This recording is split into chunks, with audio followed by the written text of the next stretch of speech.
પ્રકરણ 1 પૂર્વ પરંપરા લોકકેન્દ્રી નાટ્યરૂપો. ભવાઈના ઉદ્ભવ અંગે રોમાંચક અને રંગદર્શી પ્રસંગ ગુજરાતના આ પરંપરિત લોકનાટ્યના કેટલાક તત્વો તરફ આંગળી ચીંધી આપે છે. કહેવાય છે કે અલાઉદ્દીન ખિલજીના ગુજરાતમાં ચડી આવેલા સરદાર જાન રોઝના સકંજામાંથી હેમાળા પટેલ નામના પાટીદાર મિત્રની રૂપવાન ગુણવાન કન્યા ગંગાને છોડાવવા માટે અસાઈત ઠાકરે, પોતે બ્રાહ્મણ હોવા છતાં એ પોતાની જ દીકરી છે એવું સાબિત કરવાની સરદારની શરત પૂરી કરવા પાટીદાર કન્યા સાથે એક ભાણે ભોજન લીધું. કન્યાને તો મુક્તિ મળી, પણ ઠાકરની નાતે અસાઈતને વટલાયેલા જાહેર કરી નાત બહાર મૂક્યા. 3 પુત્રો સહિતના કુટુંબને લઈને અસાઈત સિદ્ધપુર છોડીને ઊંઝા આવ્યા. ઋણી હેમાળા પટેલે અસાઈતને જમીન આપી અને કડવા પાટીદારની સમસ્ત જ્ઞાતિ તરફથી તાંબાના પત્રે વંશ પરંપરાગત ચાલે એવા હકો લખી આપ્યા. એનું આજે હજી પાલન થાય છે.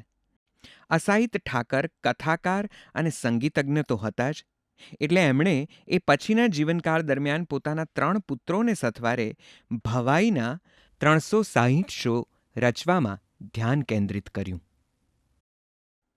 ગુજરાતની ભવાઈના ઉદ્ભવ વિશેની આ વાતની જેમ જ રાજસ્થાનમાં પણ એક દંતકથા પ્રવર્તે છે.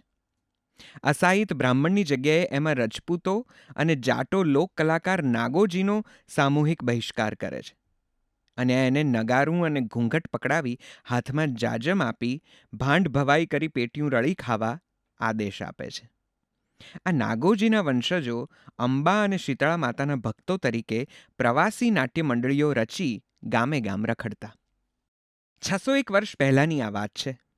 સામાજિક બહિષ્કાર ત્યારે અત્યંત મોટી સજા ગણાતી અને એની સામે ટકવા અને આવા બહિષ્કારોની અસંગતિ દર્શાવવા કલાકાર જે કરે તે અસાઈતે અને નાગોજીએ કર્યું. પોતાનો બહિષ્કાર થવા છતાં કલાકારોએ કોઈ કોમનો વળતો બહિષ્કાર ન કર્યો. ઉલટું લોકોનું મનોરંજન કર્યું. માનવ અને સમાજ જીવનની વિસંગતિઓ તરફ ધ્યાન દોર્યું. અને પછી તો અનેક કોમોએ પોતપોતાની ભવાઈ પ્રણાલીઓ ઊભી કરી. ચાચર.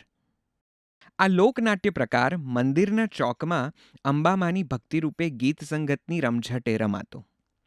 ચાચર તહાં જાતર ભલી જોત તણી ઝગમગ, ઘણા ગુણીજન રમી ગયા તેના પગની રજ, ભવાઈ કરીએ ભક્તિથી અંબા મોટી ઈશ, ઓછું અદકું બોલીએ તો રખે ધરો તમે રીસ. ભવની વહી સંસારની વિતક કથા કે ભાવ એટલે કે નટ કે ભાવન મધ્યકાલીન રચના પ્રકાર. કોઈપણ રીતે ભવાઈની વ્યુત્પત્તિ સમજાવાતી હોવા છતાં ભવાઈ લોકલક્ષી લોકકેન્દ્રી નાટ્ય ઘટના છે. મંદિરનો ચોક કે પંચાયત ઘરની સામેની ખુલ્લી જગ્યા ભવૈયાઓની ચાચર એટલે કે રમણભૂમિ બને. એનાથી થોડે દૂર કાચી પાકી ઓરડીમાં તેઓ વેશ પરિધાન કરે, માટીનું કોડિયું પ્રગટે, દિવાલે કુમકુમનું ત્રિશૂલ દોરાય, અંબામાની ગરબી ગવાય, ગવૈયા બજવૈયા ચાચરના એક ખૂણે બેસે, મશાલ પ્રગટે, ગામના અબાલ વૃદ્ધોનું ટોળું જામે. નાટ્યવેદના સર્જક બ્રહ્માને પ્રતિકાત્મક કરતી બ્રહ્મમંડળની જગ્યા નિશ્ચિત થાય. એ પછી બ્રહ્મા અને દિગ્પાળોની જગ્યાએ દેવી અંબાને અંજલિ આપતો વેશગોર કુંડાળે પ્રદક્ષિણા કરે.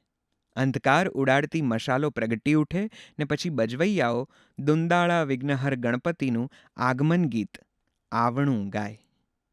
એકે એક પાત્રના ગીત નૃત્ય સંગીત મઢ્યા આવણા હોય. એ જ રીતે પાત્રોના પ્રવેશે રંગપટ્ટીનું કપડું આડું ધરે અને પછી હટાવી લેવાય. સ્ત્રી વેશે પ્રવેશતા નટો હાથમાં 2 સળગતા કાકડા લઈને આવે. ઝંડો તો એના વાંસડા ઉપર સળગતી મશાલ લઈને આવે અને પોતાની રમણભૂમિને પ્રકાશે. રાતના 8-9 વાગે શરૂ થતા ખેલ વહેલી સવાર સુધી ચાલે. ગણપતિની સ્તુતિ પછી બ્રાહ્મણ પૂજા કરે અને મોટે ભાગે મહાકાળીનો પ્રવેશ થાય. કોઈ મૂર્ખ વાણિયાને રજૂ કરતો અડવાનો વેશ ભજવે તો કોઈ અલ્લાહની શોધમાં ફકીર બનતા જૂઠણનો વેશ આદરે. ઝંડો ઝૂલણ, છેલ બટાવ કે રામદેવ જેવા વેશો અધરાત પછી જામે. મૂળે લોકધર્મી નાટ્યરૂપ હોવા છતાં સંગીત, નૃત્ય અને ગાયન વાદનના વાચિકને લીધે ભવાઈમાં વિશિષ્ટ નાટ્ય તત્વો છે. મુદ્રા કે મુખભાવ માટે થતો અથવા અન્ય પરંપરિત નાટ્ય રૂપોમાં હોય છે એવો શૈલીપરક મેકઅપ ભવાઈમાં નથી. વેશભૂષામાં વિશિષ્ટતા છે. રાજપૂત પાત્રો લગભગ એક સરખો વેશ પહેરે અને બધી જ સ્ત્રીઓના પરિધાન પણ સરખા હોય, સિવાય કે રાણીઓ સાજ શણગાર વધારે કરે. મુસ્લિમ કે વણઝારા સ્ત્રીઓ ઘરેણાં ગાંઠા ધારે. પરંપરિત ભવાઈ નાટ્યરૂપ આખા ગામના સામાજિક સાંસ્કૃતિક જીવનનું અવિભાજ્ય અંગ ગણાતું. ગામનો હજામ એમની મફત હજામત કરે, કુંભાર ઘડો આપે અને આશ્રયદાતા પટેલો મંડળીનું રસોડું માંડી આપે. અંબામાની બાધા રાખી હોય તો ખાસ બોલાવેલી મંડળીઓને માન અકરામ અપાય. મહદઅંશે ભવાઈના અનેક વેશો લોકજીવન, સમાજ અને એમના આનંદોલ્લાસોને સ્પર્શતા હોવાથી આ નટો લોકોની જ ભાષા બોલે, તેમના જ ગીતો ગાય, તેમનો જ પોશાક પહેરે અને ચાચરના ચોકમાં નાચે. મશાલને આછે થરકતે અજવાળે લોકોના દુઃખ, દર્દ, આશા, આકાંક્ષાઓ અને આનંદોલ્લાસો તત્કાલીન સંદર્ભમાં વિકસતા વિલાતા જાય. વિવિધ પ્રદેશોની ભાષા ગુજરાતની નાત જાતોની સાક્ષી પૂરે. એનાથી જીવન રીતિઓ પરખાય. વાણિયા, બ્રાહ્મણ, પટેલ, સરાણિયા, રબારી, ટૂંકમાં 18 વરણ એમાં છતાં થાય. ભવાઈના નટો ભવાઈયા, નાયક, તરગાળા તરીકે પણ જાણીતા છે. સૌરાષ્ટ્રના નટો વ્યાસ તરીકે જાણીતા છે. એમાં પણ કોળી, ભવાયા, મુસ્લિમ અને તુરી હરિજન ભવાયા પણ છે. ભવાઈ વેશો. વેશોમાં ગુજરાત બહારના લોકોની પણ વાત આવે. ઝંડો ઝૂલણમાં ઝંડો મુસ્લિમ સૈનિક ઉર્દૂ બોલે. પુરખિયાના વેશમાં ઉત્તર પ્રદેશના પાત્રો ગુજરાતી મિશ્રિત હિન્દી બોલે અને વિકોસીઓ મારવાડી બોલે. દરજ્જો, નાત જાત અને પ્રદેશ અનુસાર પાત્રની ભાષા હોય. એકે એક વેશના રૂપ માળખા જુદા. રામદેવનો વેશ સાદો વર્ણનાત્મક છે. ઝંડો ઝૂલણમાં નાટ્યાત્મકતા અને સ્પષ્ટ પાત્રાલેખન છે. હાલ ભજવાતા જસમા ઓડણમાં જૂની ગુજરાતી ધંધાદારી રંગભૂમિની અસર વર્તાય છે. વેશોના રૂપ માળખા વેશ રચનાના તબક્કાઓ સૂચવે છે. મોગલો સુબાઓ દ્વારા ગુજરાત પર શાસન કરતા ત્યારે અસાઈતે ભવાઈ રચી. અલ્લાઉદ્દીન ખિલજીના સૈન્યે ગુજરાતને રોળી નાખ્યું હતું, પણ અસાઈતે ખુદ રચેલા વેશોમાં મોગલ શાસનની એટલી અસર નથી વર્તાતી. જોકે પછીના વેશોમાં એ દેખાય છે. મુસ્લિમ અધિકારીઓ કે સામાન્ય મુસ્લિમ લોકો કેટલાક વેશોમાં સીધા આવે છે. ઝંડો ઝૂલણમાં ઊંઝાનો સૂબો વૃદ્ધ વાણિયાને પરણેલી રમતિયાળ યુવતી તેજાના પ્રેમમાં પડે છે. મિયાં બીબીના વેશમાં સામાન્ય મુસ્લિમ છે, જ્યારે સધરાજ જેસંગ એટલે કે સિદ્ધરાજ જયસિંહના વેશમાં સોલંકી રાજવીની કથા છે. કાલકા માતા કે વિઘ્નહર ગણપતિના વેશથી જ ભવાઈના ખેલો આરંભાય. એવો જ ધર્મ વિશેષ દેખાય પતાઈ રાવલના વેશમાં, જેમાં દેવી માં અંબા માનવ રૂપે નવરાત્રિના ગરબા ગાવા આવે. રાજાની ગેરવર્તણૂકથી એ શાપ આપે અને રાજ્યનું ખેદાન મેદાન નીકળી જાય. ખુદ અસાઈતે રચેલા મનાતા રામદેવનો વેશમાં ઊંડું તત્વજ્ઞાન છે. એમાં જૈન પૂર્વસૂરીઓની સીધી અસર છે અને 12 બાણાવળીઓ, દૈવી રાજવીઓ, રાજપૂત વંશાવળીઓનો ઉલ્લેખ આવે છે. કહે છે કે આખો વેશ 3.5 દિવસે પૂરો ભજવાઈ રહેતો. તો બાળ વિવાહના દૂષણને નિર્દેશાય કજોડાનો વેશમાં. ભવાઈના વેશોમાં જાદુ અને અંગકસરતો પણ આવે. ગાગર અને થાળીઓ માથે મૂકીને નચાય. તલવાર અને પટ્ટાબાજીઓ પણ ખેલાય. મઢીનો વેશમાં ઝૂંપડાનું મોડેલ કમરે લઈને પણ નટ નાચે. પાત્ર પરિસ્થિતિ કે પ્રસંગને નિર્લેપ ભાવે કટાક્ષી શકાય એવું મહદ અંશે દરેક વેશમાં હોય. ડાગલો કે વિદૂષક પુરુષ અને સ્ત્રી વચ્ચે સંદેશાવાહક હોય અને ભળતું સળતું બોલી ઉમેરી એ પ્રેક્ષકોના દિલ બહેલાવે. પંડિતાઈનો ડોળ કરતા મૂર્ખ બ્રાહ્મણનો વેશ કે વાણિયાનો વેશમાં સ્વતંત્ર કોમિક પણ હોય. સમાજના ભદ્ર વર્ગના દંભી જીવનની એ રીતે ઠેકડી ઉડાવાતી. આ વેશોમાં દુહા, કવિતા, ચોપાઈ, ચબોલા, સવૈયા વગેરે છંદો પ્રયોજાતા અને સોહની, સોરઠા, આશાવરી, કાલિંગડો, બિલાવલ મેવારો, ભૈરવી અને ગઝલના દેશી રાગોમાં એ ગવાતા. ગરબા, ગરબી અને ભજન એમાં સુપેરે પ્રયોજાય. શ્વાસ ફૂંક લાંબુ વાદ્ય ભૂંગળ એના સંગીતમાં કેન્દ્ર સ્થાને છે. હાલ બીજા વાદ્યોમાં તબલા, પખવાજ, હાર્મોનિયમ અને કરતાલ વપરાય છે. અગાઉ લવાજ પણ વપરાતું. ભવૈયાઓની કડીઓ બજવૈયાઓ ફરી ઉચ્ચારે, જેથી નટોને આરામ મળે અને સમૂહગાન પ્રભાવક બને. અસાઈત ઠાકરે 360 વેશ રચ્યાનું મનાય છે, પણ એમાંની બચેલી અલ્પસંખ્ય કૃતિઓ પરંપરાગત નટોની સ્મૃતિમાં કે મંડળીઓના ચોપડામાં જ ઉપલબ્ધ છે. એનો લોકધર્મી અભિનય અને વાગ્વ્યાપાર ભવાઈ રમાય ત્યારે જ ઉપસે. કહે છે કે એનીએ 2 અભિવ્યક્તિઓ હોય. બાળપણે રટેલી અને અનાયાસે રજૂ થતી એની વાણી વિશિષ્ટ હોય. સ્થાનિક વાતાવરણમાં દેશકાળ મુજબ પાત્રાનુવર્તી અભિનય ઉમેરણમાં નટમુખે તત્ક્ષણ ઉદ્ભવે એ વાણી. એમાં નટ ભૂતકાળ અને વર્તમાનની રેખા ભૂસી નાખી સ્થાનિક પ્રસંગો, પાત્રો અને પરિસ્થિતિ વિશે ટીકા ટિપ્પણી કરતો, પ્રેક્ષકોને સંડોવતો, ગાતો, નાચતો જાય. છેલબટાઉના વેશનો એક નટ તો એના શબ્દે શબ્દની વાર્તા કરે. કેરળના કુડિયાટ્ટમની જેમ સમગ્ર વાચિકને આંગિકમાં ફેરવી નાખે. પરંપરાની તવારીખ. ભવાઈ, સ્વાંગ, યક્ષગાન કે જાત્રા બધા જ પરંપરિત લોકનાટ્ય પ્રકારોનો આવો સંદર્ભ પણ છે. ભરતનાટ્યશાસ્ત્રમાં જ 2 નાટ્ય પ્રવાહોનો ઉલ્લેખ છે. એક નાટ્યશાસ્ત્ર ખુદ અને બીજો ભરતનો શિષ્ય કૌહલ ઉત્તરતંત્રના બીજા પ્રવાહની વાત કરે છે. નાટ્યશાસ્ત્ર વિશેની કાશ્મીરના અભિનવ ગુપ્ત દ્વારા થયેલી ટીકા અભિનવ ભારતી, જે 10મી સદીમાં લખાયું હતું, તેમાં આ ઉત્તરતંત્ર વિશે માહિતી મળે છે. જો કે આ ઉત્તરતંત્ર ખુદ આજે ઉપલબ્ધ નથી. અભિનવ ગુપ્તની ટીકામાં એ વિશે લખ્યું પણ છે. અભિનવ ગુપ્તે વર્ણવેલા નાટ્યરૂપોની યાદીમાં 11મી સદીના રાજા ભોજે શૃંગાર પ્રકાશમાં કેટલાક નવા નાટ્યરૂપો ઉમેરી એના લક્ષણોની વિગતો આપી છે. આ રૂપો કદાચિત એના જ જીવનકાળમાં નષ્ટપ્રાય થયા હોય. 13મી સદીમાં ભાવપ્રકાશમના લેખક શારદા તનય રંગભૂમિ પર નાટકના 30 વિવિધ રૂપો જોયાનું ઉલ્લેખે છે. એમાંના 10 તો ભરત કયા રૂપકો છે. અન્ય રૂપકો તરીકે 20 પ્રકારો એ ગણાવે છે. ટોતક, નાટિકા, કોષ્ઠી, શિલ્પક, પ્રસ્થાનક, મલ્લિકા, દ્રશ્યાવલી, પારિજાતક, રાસક, નાટ્યરાસક, પ્રેક્ષણક વગેરે. દેશના વિવિધ ભાગોના અન્ય લેખકોએ પણ આમાંના કેટલાક નાટ્યરૂપોનો ઉલ્લેખ કર્યો છે. ખુદ અભિનવ ગુપ્તે પણ એને નૃત્યભેદ તરીકે ગણાવ્યા હતા. 12મી સદીમાં હેમચંદ્રાચાર્યે એમને ગેય રૂપકો ગણાવ્યા હતા અને એના શિષ્યો રામચંદ્ર ગુણચંદ્રે નાટ્ય દર્પણમાં અન્યાની રૂપકાણી તરીકે ઉલ્લેખ્યા છે. 14મી સદીમાં બંગાળના વિશ્વનાથે સૌપ્રથમ વખત એને ઉપરૂપક ગણાવ્યા.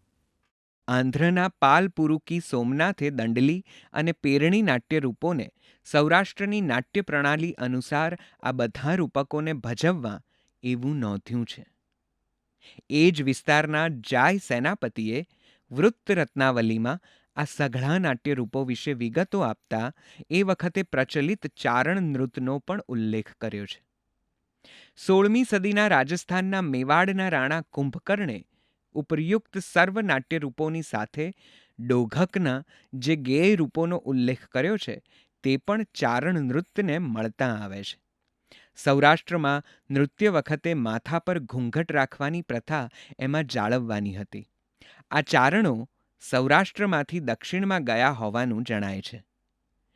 જુદા જુદા દેશો એટલે કે પ્રદેશોમાં પ્રચલિત હોવાને લીધે એ દેશી કહેવાયા. એમાં નૃત્યાંશો, ગીત સંગીત, છંદ જે તે પ્રદેશમાંથી ઉમેરાતા. આ નાટ્યરૂપોમાં નૃત્ય અને સંગીત અવિભાજ્ય અંગ હતા. શારદા તનયે 20 નૃત્યભેદોને પદાર્થાભિનય ભાવાશ્ચ તરીકે વર્ણવ્યા છે, જ્યારે રૂપકોને વાક્યાર્થ ભિનયો રસાત્મક હોવાનું એણે નોંધ્યું છે. એટલે કે પદના પ્રત્યેક શબ્દના ચતુરંગી અભિનયથી અભિવ્યક્ત થતો રસ જ બંને નાટ્યરૂપોનો અગત્યનો તફાવત છે. અલબત્ત બધા નાટ્યરૂપો કંઈ ઉપરૂપકો ન હતા. એમાંના કેટલાક તો એક જ વ્યક્તિથી રજૂ થતા નૃત્યરૂપકો હતા. કાલાંતે આ બીજી પેઢીના નાટ્યરૂપો વિવિધ પ્રદેશોને રાજ્યાશ્રય મળતા રાજદરબારી મનોરંજન ગણાવા માંડ્યા. એના સંગીત અને નૃત્યમાં જટિલતા અને શિષ્ટતા પ્રવેશતા એનો જનસંપર્ક તૂટ્યો. જાહેર સ્થળોને બદલે એનું મંચન રાજદરબારી ખંડોમાં આરંભાયું, માત્ર એક પ્રેક્ષણકના અપવાદ સિવાય, જે કદાચિત જાહેર ખુલ્લા સ્થળોએ થતું અને પરિણામે સામાન્ય લોકોને પોતાના દ્વારા થતા લોકનાટ્યરૂપની આવશ્યકતા સંતોષતું હતું. આમ ત્રીજા સ્તબક પેઢીનું આ નાટ્યરૂપ 14મી સદીમાં ઉત્તર ગુજરાત અને સૌરાષ્ટ્રમાં પહોંચેલું તે ભવાઈ રૂપે ઉદ્ભવે છે. રાસક, નાટ્યરાસક, હલીસક, ચારણનૃત, દંડરાસક, તાલરાસક, પ્રેક્ષણક, હાંડિકા, ચચ્ચરી વગેરે એ વિસ્તારમાં પ્રચલિત નાટ્યરૂપોમાંથી અસાઈત ઠાકરે ભવાઈ રચી હોવી જોઈએ. એ વખતે ગુજરાતના રાજ્ય શાસનમાં આવેલા મારવાડ અને માળવામાં પણ આ નાટ્યરૂપો ભજવાતા હતા. ભાષા, સંસ્કૃતિ અને વેપાર વાણિજ્યનું પણ આ વિસ્તારોમાં આદાન પ્રદાન થતું હતું. જૈન સાહિત્ય. 11મી સદીથી ગુજરાતમાં સાહિત્ય બે તબક્કામાં વિકસી રહ્યું હતું. અનેક જૈન લેખકો તત્કાલીન ભદ્રવર્ગની ભાષા સંસ્કૃતમાં રચનાઓ કરતા અને એ પ્રવાહ લગભગ 18મી સદી સુધી જીવંત રહ્યો.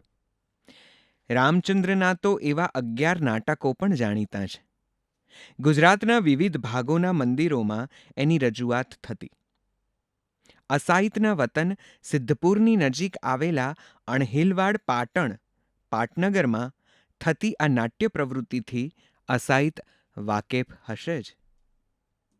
અનેક જૈન મુનિઓ લોકભાષા જૂની ગુજરાતીમાં પણ લખતા.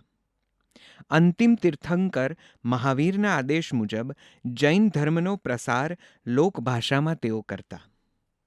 જૈન સૂર્યોના રાસ અને રાસઉની પ્રણાલી સુવિખ્યાત છે. લોકપ્રિય છંદ તત્કાલીન નર્તકીઓ ગાતી. તાળીઓ અને દાંડિયાનો ઉપયોગ નૃત્ય વખતે થતો. અસાઈટ ઠાકરે ખુદ હંસાવલી નામે પવાડું લખ્યું હતું, ઈસવીસન 1361માં. આ કથાકાર ખુદ કથા કહેતો. સામાન્ય લોકોમાં હળતો મળતો રહેતો. હાલના વડનગર અને તત્કાલીન નર્તપુરમાં પખવાજ અને સારંગી જેવા તંતુવાદ્યો જાણીતા હતા. આમ મંદિરોમાં રજૂ થતા સંસ્કૃત નાટકો અને રાજ્યાશ્રયી સંસ્કૃત સાહિત્ય એક બાજુ, તો બીજી બાજુ જૂની ગુજરાતીનું સાહિત્ય, રાસ અને દેશી નૃત્ય સંગીતના રૂપો હતા. ભવાઈના સંગીતકારોને અનુકૂળ વાતાવરણ હતું. અસાઈત ખુદ કથાકાર પ્રણાલીમાં ઉછર્યો હતો. અસાઈટ ઠાકરે ભવાઈ નાટ્યરૂપમાં દેશી રાગો, લોકઢાળો અને લોકનૃત્યો ભાવાનુસાર પ્રયોજ્યા. બીજા સ્તબકના નાટ્યરૂપોથી પણ તે એક ડગલું આગળ વધ્યો. વર્ણન અને સંવાદમાં એણે લોકધર્મી, શૈલીપરક પણ વાસ્તવિક શૈલી પ્રયોજી. 14મી સદીમાં દેશભરમાં આ લોકધર્મી વાકનો ઉપયોગ થયો. યક્ષગાન, થેરુકુટ્ટુ, ભાગવત મેળા, રાસલીલા, ખ્યાલ, તમાશા, જાત્રા, અંકિયાનાટ વગેરેમાં. આ ત્રીજા સ્તબકના નાટ્યરૂપોનું સર્વસામાન્ય લક્ષણ એ કે એ બધા જ મંદિરોના ચાચરમાં કે શેરી ગલીઓમાં રજૂ થતા. કેટલાક નાટ્યોના નામાભિધાનમાં જ એનો સંદર્ભ મળે. તમિલનાડુનું થેરુકુટુ, થેરુ એટલે શેરી અને કુટુ એટલે નાટ્ય. કર્ણાટકનું બાયલુકુટુ, બાયલુ એટલે શેરી, આટા એટલે નાટ્ય. એ બાયલાટા તરીકે પણ જાણીતું છે. અસાઈત ઉપરાંત આશારામ, ભલારામ, રામશંકર, ગોપાલ નાયક, હરજીવન નાયક વગેરે અનેકોએ ભવાઈ રચી છે. અને ભવાઈનું સાંપ્રત. ગામે ગામ લોકાશ્રયે ભજવાતી રહેલી ભવાઈ વંશ પરંપરાગત, મંડળીગત અને વ્યક્તિગત વારસાની ઘટના રહી છે. એનું એક કારણ એ પણ છે કે એ પાત્ર કેન્દ્રી છે. જે તે પાત્ર, ઝંડો કે જૂઠણ, ભજવનાર નટો પોતાનો પાઠ એટલે કે આંગિક, વાચિક, ગતિ અને વેશ રંગભૂષા સાથે વંશ પરંપરાગત કે ગુરુ શિષ્યની પ્રણાલીમાં બીજા નટોને શીખવે અને શિષ્ય શરૂઆતમાં અનુકરણ કરે અને પછી પોતાની રીતે પણ વિકસાવે. ટૂંકમાં પાત્રો નટકેન્દ્રી બને. ફલાણા નટનો ઝંડો કે અડવો એટલે તો એક જ પાત્રના ઘણા નટો વખણાય ને એ જોવા પ્રેક્ષકો ઉમટે. ભવાઈને પોતાની ચોક્કસ પદગતિ સ્ટેપ્સ હોવા ઉપરાંત મોટે ભાગે પાઠે પાઠની પદગતિ જુદી હોય. એ પાત્ર નટકેન્દ્રી હોય, પ્રસંગ પરિસ્થિતિ કે મિજાજ પ્રમાણે પણ હોય. ભવાઈના આખા વેશનું કથા વિકાસ નિરૂપણ એટલે કે નેરેટિવ નાટ્યાત્મક નહીં પણ રંગમંચીય એટલે કે થિયેટ્રિકલ છે. કોમેદિયા દેલ આર્ટની જેમ અને કુડિયાટ્ટમ કે યક્ષગાન જેવા ભારતીય લોકનાટ્યોની જેમ. આ સ્વરૂપગત અને સ્વભાવગત પરંપરિત નાટ્યની વિશિષ્ટતા જ એની મર્યાદા બની હોય એમ જણાય છે. વેશોના નિરૂપણમાં ગામે ગામે કે પ્રયોગે પ્રયોગે પરિસ્થિતિ અને પ્રેક્ષકો મુજબ એમાં તત્ક્ષણ ઉમેરાતું, કપાતું, સ્થાનિક કટાક્ષો અને વ્યંગો થતાં પણ કોઈ નવા વેશો કે નવા પાત્રોનું નિરૂપણ થયું જણાતું નથી. અસાહિત્ય સર્જેલા મનાતા 360 વેશોમાંથી અનેક ભૂલાતા ભૂંસાતા ગયા અને મોટે ભાગે અશિક્ષિત નટો યાદ રહેતું એટલું જ ભજવતા રહ્યા. એથી જ એની ભજવણીનો પણ કોઈ ઇતિહાસ કે એના પ્રયોગો કે નવોન્મેષોના દસ્તાવેજો ઉપલબ્ધ નથી. અને એના વિશેનો જે પહેલો પ્રતિભાવ મળે છે તે પણ વિદ્વાન અને નાટ્યકાર રણછોડભાઈ ઉદયરામે કરેલા તિરસ્કારનો. ગુજરાતી રંગભૂમિના ઉદયના પ્રારંભના વર્ષોમાં રણછોડભાઈ ઉદયરામે જે રીતે ભવાઈ રમાતી જોઈ હશે એમાં પ્રવેશી ગયેલી ગ્રામ્ય નિત્ય સંવાદ ક્રિયા, એમાંથી પકડી એનો ત્યાગ કરવા બહોળો પ્રચાર કરી નાટ્યકલાનો ઉદ્ધાર કરવા ભરતમુનિએ એમના સ્વપ્નમાં આવી આગ્રહ કર્યો હતો એવું જણાવી પોતે નાટ્યલેખન કરવા તરફ વળ્યા. પરિણામે 3 વસ્તુ બની. 1. ગુજરાતની કહેવાતી જૂની રંગભૂમિએ નાટ્ય તત્વની શોધ આ પારંપરિક નાટ્યને બદલે યુરોપીય નાટ્ય પ્રણાલીમાં શરૂ અને પૂરી કરી. એટલું જ નહીં, ભવાઈના તત્વોને આમે જ કરતા નાટકો કવિ દલપતરામના મિથ્યાભિમાન વગેરે ને સંપૂર્ણપણે ઉવેખ્યા. 2. નાટ્યકારો અને વિદ્વાનમાં ભવાઈ વિશે વધુ પૂર્વગ્રહો બંધાયા અને નાટ્યલેખનમાં પણ યુરોપીય લેખન અને ભજવણીનો ઢાંચો મજબૂત થયો. અને 3. એક બાજુ ભવાઈ મંડળીઓ ગ્રામ કક્ષાએ પોષાતી તો રહી, પરંતુ શિક્ષણ અને શહેરીકરણને લીધે એની લોકપ્રિયતા ઘટી અને એના નટો કે નટોના કુટુંબીઓ જૂની રંગભૂમિમાં એક્ટિંગ કરવા તરફ ઢસડાયા. પછી તો જો કે રણછોડભાઈએ એ જ ગુજરાતની જૂની રંગભૂમિમાં પ્રવેશેલા ગ્રામ્ય તત્વોની ટીકા કરવા નિત્ય શૃંગાર નિષેધક નાટક લખવું પડ્યું. એ આડવાદ જવા દઈએ તો પણ ગુજરાતમાં એની પોતીકી આ લોકકેન્દ્રી પરંપરિત નાટ્ય પ્રણાલી ભવાઈના પુનઃસ્વીકાર માટે દાયકાઓએ વીતવું પડ્યું. ભવાઈની પુનઃસ્થાપનાનો યશ એ જ કોમમાંથી જૂની રંગભૂમિમાં નીવડેલા નટ જયશંકર સુંદરીના દિગ્દર્શન હેઠળ એ જ કોમના નટ પ્રાણસુખ નાયકના અભિનય સાથે અને કવિ દલપતરામના 8.5 દાયકા સુધી ઉવેખાયેલા નાટક મિથ્યાભિમાનની 1955માં થયેલી રજૂઆતને ફાળે જાય. અને બીજો યશ રસિકલાલ પરીખના માર્ગદર્શન હેઠળ સુધાબેન દેસાઈએ કરેલા શોધ નિબંધને મળે છે. એ પહેલાં જો કે ભવાઈના આલેખોના અનેક સંગ્રહો થયા હતા, પરંતુ ભવાઈના અંશોને ભજવણીમાં પણ આમે જ કરવાના જે નોંધપાત્ર પ્રયોગો થયા એમાં રસિકભાઈ પરીખના મેના ગુર્જરીના જયશંકર સુંદરીના દિગ્દર્શન 1953 અને ચંદ્રવદન મહેતાના હોહોલિકાના જશવંત ઠાકર દ્વારા તખ્તા નિરૂપણ 1957નો સમાવેશ થાય છે. એ પછી જસમા ઓડણ, શાંતા ગાંધી, જયંતિ પટેલનો રંગલો, લીલા નાટ્ય બકુલ ત્રિપાઠી, કૈલાસ પંડ્યા, રાયનો દર્પણ રાય, બારાડી જનક દવે વગેરે ભજવણીઓ તથા કૃષ્ણકાંત કડકિયાના જસ્મા નાટ્ય પ્રયોગ શિલ્પ જેવા અનેક શાસ્ત્રીય અભ્યાસોને નોંધવા જોઈએ. જો કે એ પછી એ ભવાઈ વિશે જે ગેરસમજો ઊભી થઈ એમાં સરકારી માહિતી ખાતાઓ અને રેડિયો ટીવીએ પ્રચાર માટે જે ભવાઈનો ઉપયોગ કર્યો એનો બહુ મોટો ફાળો છે. એનું એક ઉદાહરણ આટલું કે ભવાઈમાં રંગલો એક પાત્ર છે, રંગલી એ ઉમેરણ છે. ગુજરાતની ખ્યાતનામ નટીને એવો રોલ કરવાની હોશ હતી માટે. પણ લોકનાટ્યનો ઉદ્ધાર કરવાના ઉત્સાહમાં રંગલા અને રંગલીને એકધારી પદગતિએ નચાવી, પ્રવક્તાઓ તરીકે તેમને પ્રચારક સામગ્રીના પ્રસાર માટે પ્રયોજી, ભવાઈ એટલે રંગલો રંગલી એવું સમીકરણ લોકમાનસમાં તેઓએ ઠસાવી દીધું. દર્પણ સંસ્થાએ ભવાઈના સંશોધન, તાલીમ અને નિર્માણમાં ખૂબ ફાળો આપ્યો છે. શ્રી ગોવર્ધન પંચાલે ભવાઈના આહાર્ય અંગે અભ્યાસુ પુસ્તિકા લખી છે. ઊંઝા ખાતે ભવાઈ તાલીમ શાળાનો પ્રયોગ પણ થયો છે. કૈલાસ પંડ્યા એની તાલીમમાં સંલગ્ન છે. છેલ્લા દાયકામાં ભવાઈના સંશોધનમાં મનસુખ જોશી અને નલિની ઉપાધ્યાયનો અમૂલ્ય ફાળો છે. રાજકોટમાં આઈએનટી લોકકલા સંશોધન કેન્દ્ર સ્થાપી તેમણે ગુજરાતભરમાંથી ભવાઈ અને લોકગીત સંગીતનો સંગ્રહ અને શાસ્ત્રીય સંશોધન કરાવવામાં ભારે જહેમત ઉઠાવી છે. ઈરાનમાં સિરાજ કલા મહોત્સવ દરમિયાન તેમણે ભવાઈની ભજવણીઓનું આયોજન કર્યું હતું.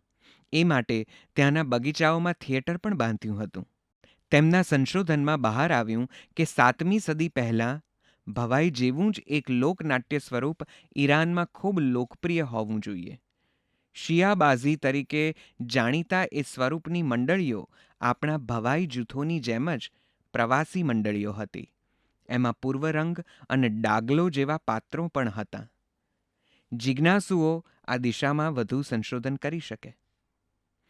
ગુજરાતી થિયેટરના 1.5 સૈકાના ઇતિહાસમાં યથાસ્થાને આ લોકનાટ્યના પ્રયોગોને આપણે વિગતે તપાસીશું. અહીં એટલું ઉમેરવું પ્રાપ્ત થાય છે કે પહેલાં અવગણના અને પછી પ્રચાર માટે ઉપયોગ થવા સુધી પહોંચેલી ભવાઈ કે એવા અન્ય લોકનાટ્યના તત્વોને હજીએ વધુ સમજણપૂર્વક આત્મસાત કરવા રહ્યા, પૂરી નિષ્ઠા અને ગંભીરતાથી.